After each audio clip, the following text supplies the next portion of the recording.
पहले जम्मू राजधानी होती थी 6 महीने कश्मीर होती। अब जिसमें गवर्नर साहब बैठते हैं जिस जहाज में वो राजधानी होती है। दिल्ली पहुंच जाए तो हमारी राजधानी दिल्ली, जम्मू पहुंच जाए तो जम्मू, श्रीनगर पहुंच जाए तो वो जीता हुआ नुमाइंदा है नहीं, वो वोटिंग हो नहीं रही, असम्बली है नहीं, हमारी यूटी बन चुकी है और हमारे सारे कानून जो है वो दिल्ली से चलते हैं। एक रोशनी एक्ट और उसके आने के बाद, उसको लाइमलाइट में लाने के बाद उसके हुए तबाही, ये कुछ ऐसा ही चल रहा है। लोगों के पास की जो अपनी ज़मीन थी अब उसको स्टेट लैंड करार दिया जा रहा है। ऐसी कई बातें जो हैं वो सामने आ रही हैं। नहीं जनाब, ये मैं नहीं कह रही हूँ, ये अब क्लियर होता हुआ नज़र आ रहा है। एक क्लियर भी कौन कर रहा है, चलिए आपकी बातचीत करवाते हैं, पूरी इन डिटेल आप तक पहुँचाने की कोशिश करते हैं। चलिए बातचीत करते हैं। खजूरिया साहब, पहले तो आपका बहुत बहुत स्वागत है। जो गाड़ी खून कमाई से लाई हुई ज़मीनें हैं, अब उस पर स्टेट लैंड का ठप्पा लग रहा है, क्या आपको लगता है ये सही है? आम जनता के साथ ही सही हो रहा है?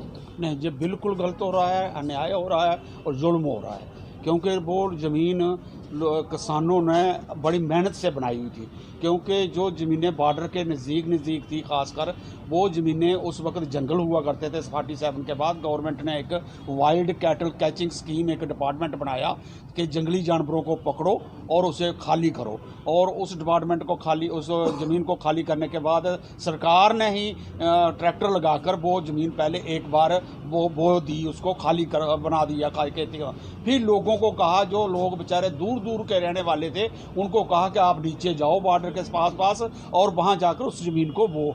और उन्होंने बुआई की, खेती की और आज ज़मीनें वो इतनी अच्छी खूबसूरत बन गई कि उनके ऊपर गोले पड़ते रहे बॉर्डर पर, उनके ऊपर बैंकर कल्चर में उनको रहना पड़ा, बारिशों में उन्हें सांप कीड़े के बीच में रहना पड़ा और हमेशा अपनी बॉर्डर की ज़िंदगी, इतनी बुरी ज़िंदगी जी कि जहाँ पर शादी भी अगर हो जाए तो रात को लाइटें नहीं जगानी है, डीजे नहीं बजाने हैं। और जहाँ तक भी होकर लोग रिश्ते नहीं करते रहे कि बॉर्डर के लोगों के आपस में, लड़कियों के रिश्ते नहीं होते रहे कि खतरे वाली जगह है।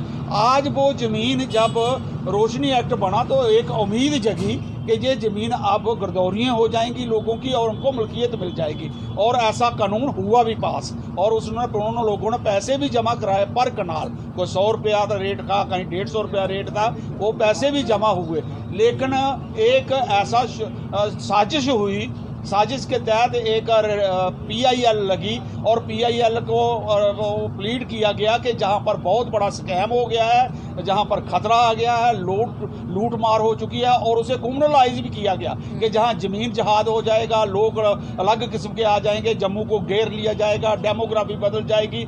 और वो कोर्ट ने भी ऐसी बात सुनी और उसे कैंसिल कर दिया गया।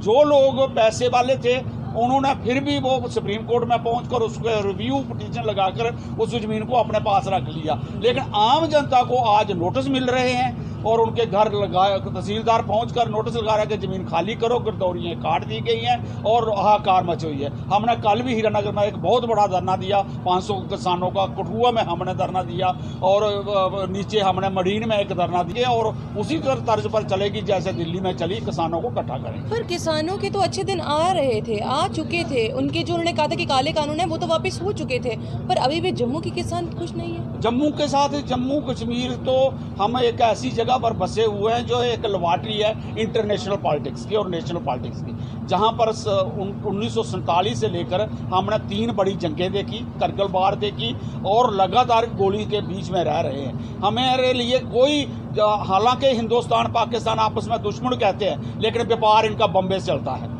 जहाज़ों के साथ चलता है। लेकिन हमारे साथ हम ना मिल सकते हैं, ना जुड़ सकते हैं, ना बात कर सकते हैं, ना खेल सकते हैं, ना खेलने दिया जाता है और ना ही अपने खेत में काम करने दिया जाता है। इसलिए हमारे किसानों की तो हालत नहीं सुधरी है और बिगड़ी है। और ख़ासकर 5 अगस्त 2019 के बाद जहाँ पर ब्यूरोक्रेटिक अफसरशाही का कानून है, लूट मची हुई है, हम जाएं तो जाएं कहाँ, कोई ऑफिसर पूछता नहीं है, पर कोई अकाउंटेबल है नहीं, जीता हुआ नुमाइंदा है नहीं, वो वोटिंग हो नहीं रही, असम्बली है नहीं, हमारी यूटी बन चुकी है और हमारे सारे कानून जो है वो दिल्ली से चलते हैं। हमारे गवर्नर साहब ने कोई राजधानी भी नहीं हमारी रहने दी। पहले जम्मू राजधानी होती थी 6 महीने कश्मीर होती। अब जिसमें गवर्नर साहब बैठते हैं जिस जहाज में वो राजधानी होती है। दिल्ली पहुंच जाए तो हमारी राजधानी दिल्ली, जम्मू पहुंच जाए थे, जम्मू से नर पहुंच जाए थे। वो हमारी जगह ही नहीं, कोई रिप्रेजेंट कहाँ करे। हम ऑफिसरों के पास जाते हैं, सब ऑफिसर पैसे लेकर लूट रहे हैं, हिंदुस्तान का जितना पैसा आ रहा है वो लूट रहे हैं और वो एंजॉय कर रहे हैं, और वो इस सिस्टम को बदलने भी नहीं देना चाहते। वो कोई ना कोई बहाना बना देते हैं कि जम्मू कश्मीर की हालत बहुत बुरी है इसलिए छोड़ो। डिलिमिटेशन नहीं हो रही, असेंबली नहीं बन रही, स्टेटहुड नहीं हो रही, इलेक्शन नहीं हो रही, नुमाइंदे ही नहीं कोई हमारे पास। क्या लगता है कि क्योंकि रोशनी एक्ट में कई और लोगों के नाम भी आए थे, उनमें से वो बीजेपी के खुद के भी लीडर्स थे जिनके नाम आए थे, वो लोगों के लिए अब कहीं ज़्यादा परेशानी वाली बात नहीं है, पर जो आम जनता के साथ अब जो उनको बाहर निकाला जा रहा है, क्या आपको लगता है कि आम जनता अब सर्वाइव कर पाएगी ऐसे माहौल में? नहीं, हम आम जनता के बहुत ज़्यादा गुर्बत में लोग हैं, बड़ी मुश्किल से रोटी पानी, लेकिन लड़ेंगे लोग। हम उन लोगों के साथ हैं और लोगों को क्योंकि सर्वाइवल का सवाल आ गया है। अब आगे नस्लें हमारी रहेंगी, नौकरी है नहीं, वही ज़मीन जी, ज़मीन छीन ली जाएगी। और दूसरा फिर ये होगा कि अगर हमें खतरा ये है कि उस पर शायद कॉलोनियाँ बनाकर बाहर के लोग बसाए जाएंगे और अपने वोटों की खातिर, हमारा कल्चर बदल जाएगा, हमारी बोली बदल जाएगी, हमारी आदतें बदल जाएगी, हम क्रिमिनल बन सकते हैं। हम जम्मू एक ऐसा पीसफुल जगह थी जम्मू कश्मीर की जहाँ आपस में लड़ाई भी नहीं होती थी। आपने कश्मीर में देखा होगा 30 साल से लगातार मिलिटेंसी चल रही है। कोई केस ऐसा है कि स्नैच की गई चेन, कोई केस ऐसा है कि किसी टूरिस्ट का पर्स खींचा गया, हमारे नहीं था। जी जम्मू कश्मीर हमारा अलग किस्म का था, लेकिन हमारे बदल दिया गया है जी।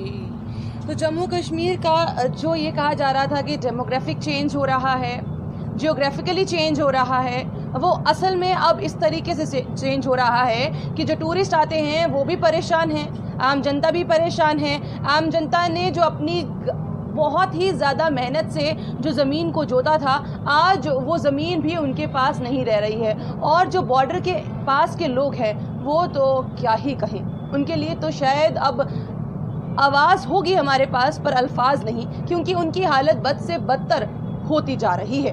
अब शायद जो बॉर्डर के लोग हैं और जो हमारे किसान हैं उनकी बात सुनी जाएगी तो उनके दिन बदल सकते हैं, नहीं तो जो उनके दिन पहले थे आज भी वो वहीं के वहीं खड़े हैं।